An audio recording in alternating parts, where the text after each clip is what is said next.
Yo, what's going on? Welcome to 413 Barbell Club Radio. I'm your host, Doug. Today, I'm going to talk about something that happened to me in my 20s that really caused me to change the course of how I trained, how I approached fitness. And if this wouldn't have happened to me, I probably wouldn't have become a personal trainer. So it was, a good thing because it made me look a lot into why I train, why I do things the way I do, and it made me get more specific with my results. So I highly recommend, if you've ever had any like elbow pain, tendonitis, this episode's for you. If you've ever done weighted dips, weighted pull-ups, like tried to like really overload and get super strong on barbell curls, this episode is for you. So, but real quick, I want to say, was talking about what's new, what's going on in the world of 413 Barbell Club. We wrapped up a 4-day challenge a couple weeks ago, wrapped up a 6 weeks challenge. I have a new 6-week challenge launching March the 3rd. I'm not officially announced that yet, but just putting that out there if you're interested or have someone you know that would be interested. I've got a good early bird rate for you. Just say the word, early bird. Now, one more thing. I had something interesting happen this week. I posted a video last week, Monday, Tuesday, Wednesday maybe, about decline bench press. And this video's popped off. I mean, yesterday I just happened to notice Instagram notified me it had 84,000 plays. And I woke up this morning, it was already up to 91,000 plays. So this thing's getting lots of plays. And to be honest, I turned comments off because a lot of people, actually, I'd say 95% of the people commenting weren't people that like are intended to see the video anyway. Like if you've got 2 hours of free time to go to the gym every day, like you're not really typically the type of person I work with. I work with people that, whether it's because you're a father or just you'd rather be spending your time elsewhere because you're busy, you want to be super efficient in the gym. And it's not about doing 10 exercises for chest. And that's kind of what today's episode is about. More is not better. Anyway, I believe in quality over quantity, even if you have the time to go work out for hours. So let me just say this.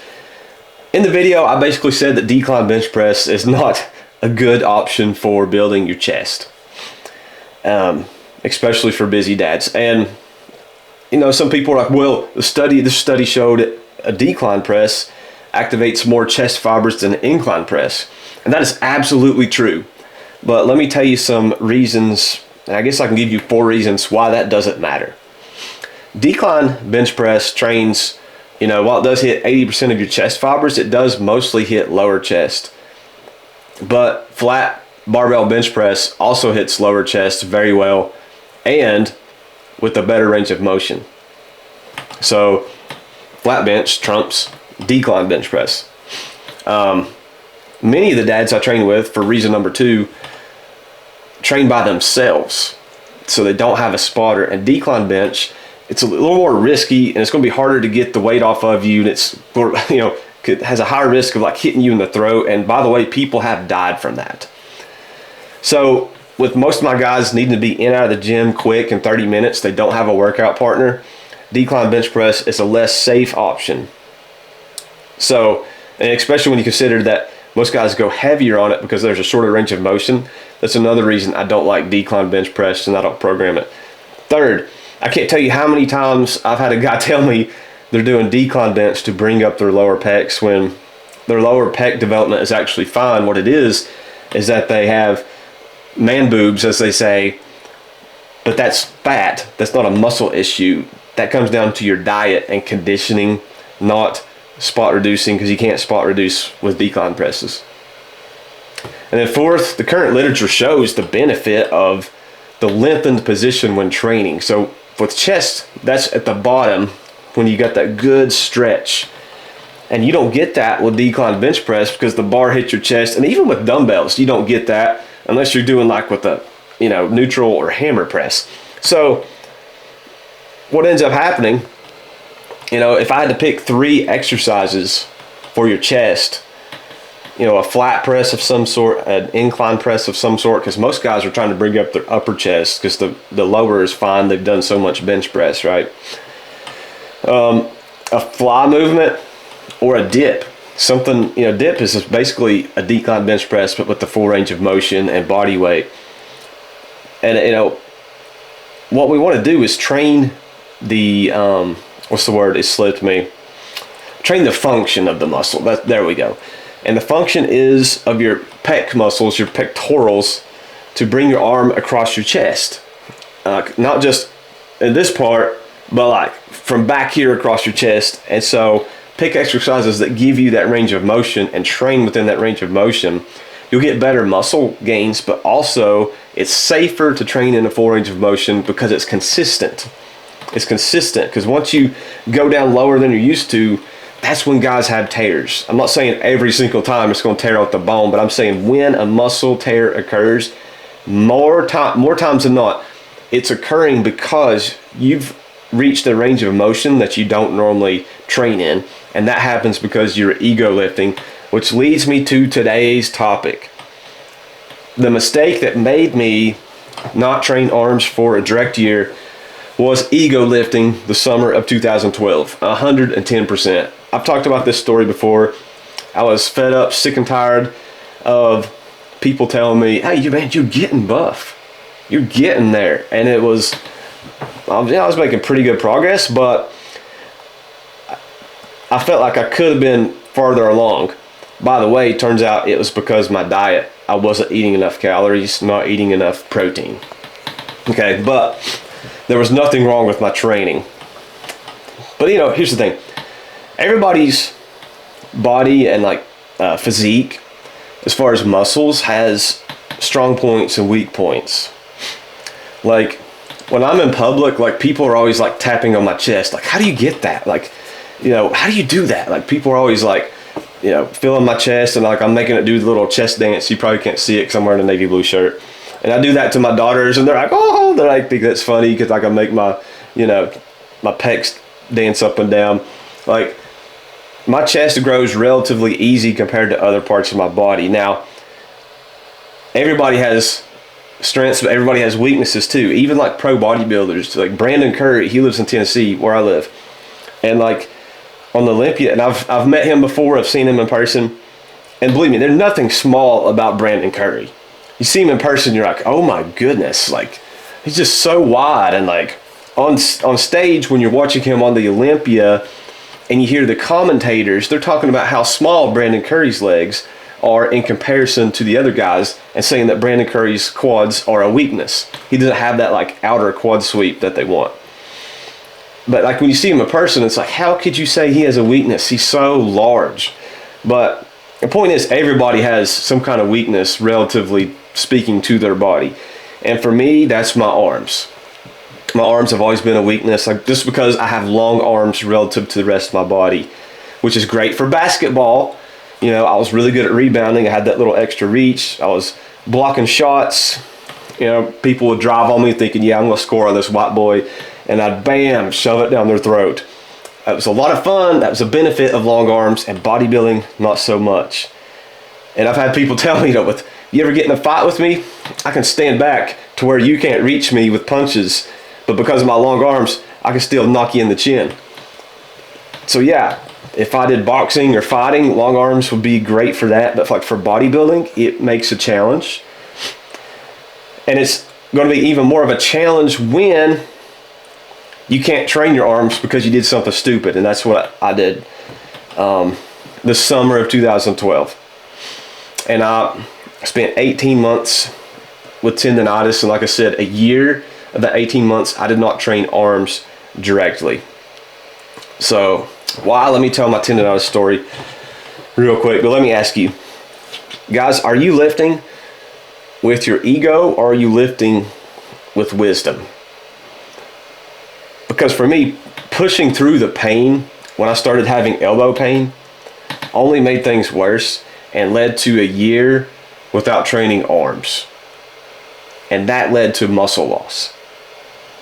So I just want to help you and say, when I developed tendonitis, instead of shifting how I trained, to like higher reps, slower eccentrics, just to get blood flow to the area with really light weights so I could focus on healing and avoiding work that caused a pain that was greater than a 3 out of 10, which is what a lot of the physios will tell you. I decided just to push through and say, gains above everything. And I learned the hard way. Ego lifting in your 20s will sneak up on you eventually and bite you. Maybe it'll bite you in your 20s. Maybe it'll come back and bite you in your 30s. But no matter what your age, don't ego lift, because that's what caused the injury. And then to make it worse, I kept pushing, and that made the injury worse. The good news is I did finally find out and figure out the importance of slow eccentrics in helping tendonitis heal. Whether you got tendonitis in your knees or in your elbows, wherever, rest is going to be part of the equation at some point, but not as much as people think. Movement is what's going to help and getting that range of motion back. So yeah, sure, at first I was using like super low, light loads, really, shortened ranges of motion, no full range of motion, really slow eccentrics like 1, 2, 3, 4, 5 and up. But over time, the range of motion increased, the eccentrics sped up just a little bit, and then the loads picked back up, and before you know, I was back to being able to train arms consistently. But then that led to another problem. So I had this muscle loss because I didn't train arms for like a whole year. And even on like presses and things, I couldn't go heavy. So I had muscle loss. I'd gotten down to, from like 190 pounds, I dropped down to like 168. I lost a lot of muscle. Again, my diet wasn't the best back then. I thought it was okay. It wasn't that good. Anyway,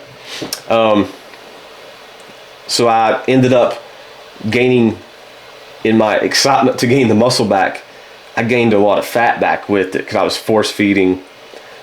And I kind of started ego lifting again, to be honest, just trying to get really strong.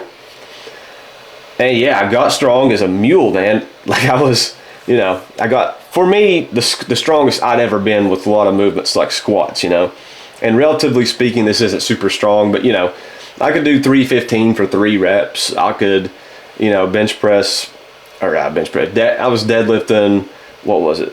455, I think is what I got up to. Like pretty strong. Especially for someone that's had back issues. But I had to buy new pants because my waist had grown so much. So like, this is what happens with a lot of you guys. Like, you get to ego lifting, forgetting about form, forgetting about diet, and you look big in your clothes and you're strong, but like, when you take your shirt off, you're like, oh, I don't look like I lift. And that was me. I got to that point.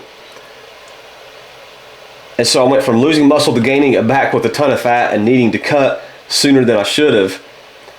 And I would have been better off just slowly adding the mass back, being very patient, and prolonging the mass phase for as long as probably 2 years. And that's where most of you go wrong. You bulk really sloppy, you gain that extra fat back, you panic. Instead of having a nice long 2-year bulk where you put on some quality muscle and stay fairly lean, you dirty bulk, and then you start to cut after 8 weeks because you feel insecure.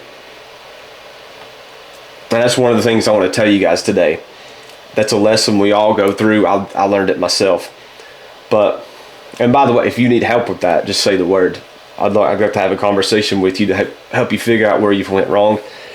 But my sloppy ego lifting led to tendonitis, which led to oversteering down the road of cutting and bulking.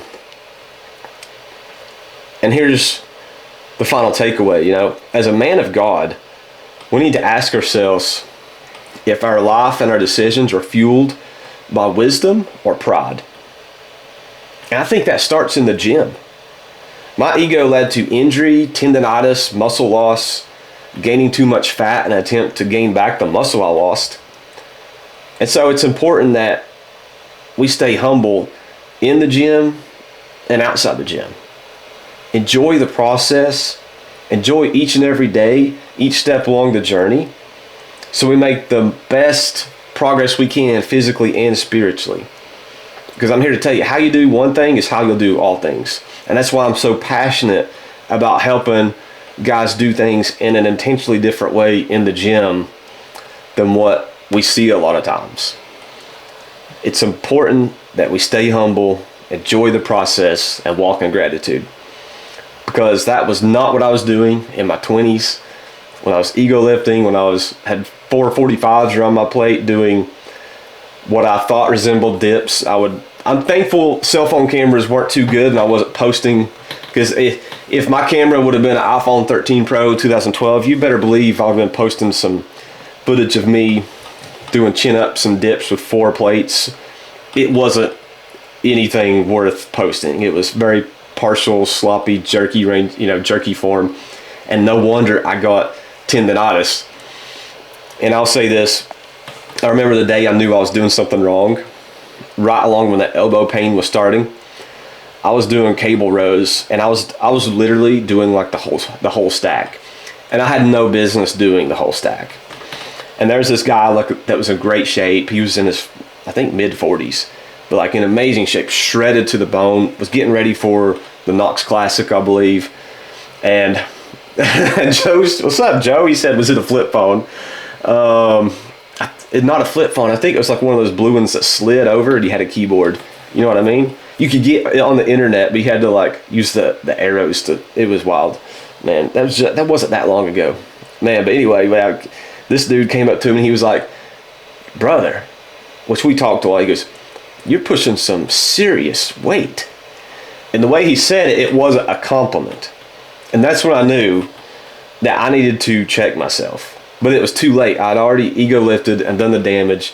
I caused the tendonitis, which caused me to lose muscle, which caused me to get too zealous and trying to gain the muscle back too quickly, which led to me dirty bulking. Next thing you know, I was 220 pounds. I went from like 165 to 220. And I get the idea, hey, let's do a bodybuilding show.